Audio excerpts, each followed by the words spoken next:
We're just 4 days away from the election, but for a lot of investors, there are still big questions about what the next 4 years can mean for taxes. Here to break it down is Kate Barton, Global Vice Chair of Tax at EY. Kate, good to see you this morning here. How worried are your clients about a potential change in the White House? Well, our clients are modeling and planning for either outcome. So they're prepared, I think, is the big thing. Watching avidly, and once they know the results, I think they'll get their act together and try to educate Washington on what we need.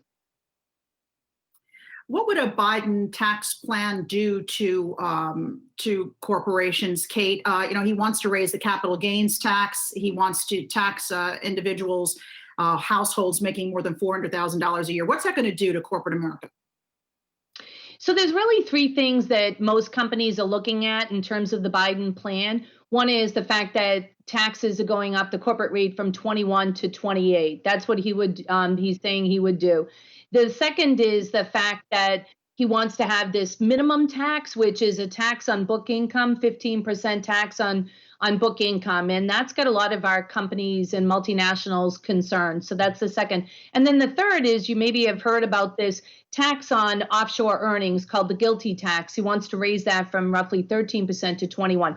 Those are the big three provisions on the corporate side that have companies concerned, but they will focus on those. And a lot of this would happen if Congress also changes to the Democratic side. So he really needs this so-called blue wave probably to get all of these changes through.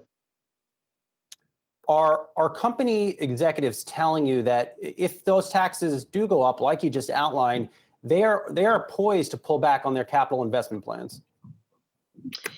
I think companies right now are in a wait and see. They want to see whether or not this actually happens, and whether or not the White House and the Senate both become blue wave. And then it's a matter of making sure that there's education, because there's a lot to these offshore earnings in terms of which government would be a net winner as you look at what incentives we would be telling countries around the world, because it's not just about the US, it's also how the globe responds to these taxes, because the US has a complex system where we still have a foreign tax credit, which means that how the countries tax subsidiaries of the US multinational matters just as much as how the US tax system goes. And so there's a lot going on in Europe. As you can imagine, everybody right now is revenue constrained. So everybody's looking at their tax codes around the world to change them to revenue raise. And so when you revenue raise is just as important as you how you do your stimulation right now,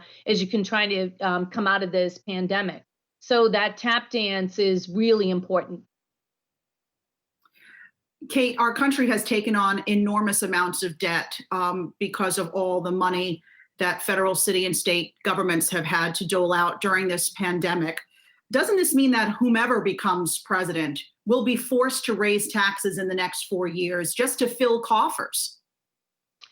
Listen, I think revenue raising is going to be important in the U.S., but both candidates right now, Trump really wants to keep taxes down, and he wants to spend. A lot of, if you believe in this modern monetary theory, the government can continue to print dollars and not necessarily, just continue to grow the deficit. I know a lot of people don't subscribe to that, but I think that's, more his thinking, and, taxes would stay down. If Biden comes in, he wants to raise $4 trillion for the U.S. federal government through raising taxes. So, two very different approaches, but spending, I think, is key to both of them.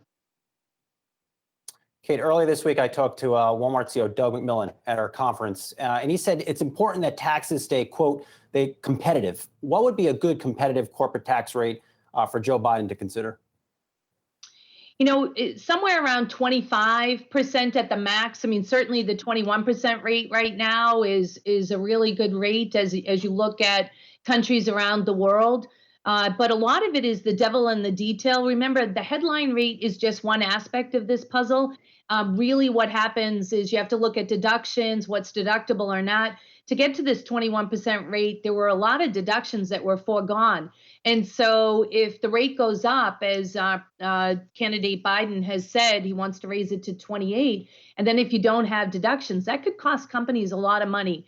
So it's really that detail that we have to look at and make sure that more deductions come back. All right, let's leave it there. Kate Barton, Global Vice Chair of Tax at EY. Good to see you. Good to see you today. Thank you. Thanks, Brian.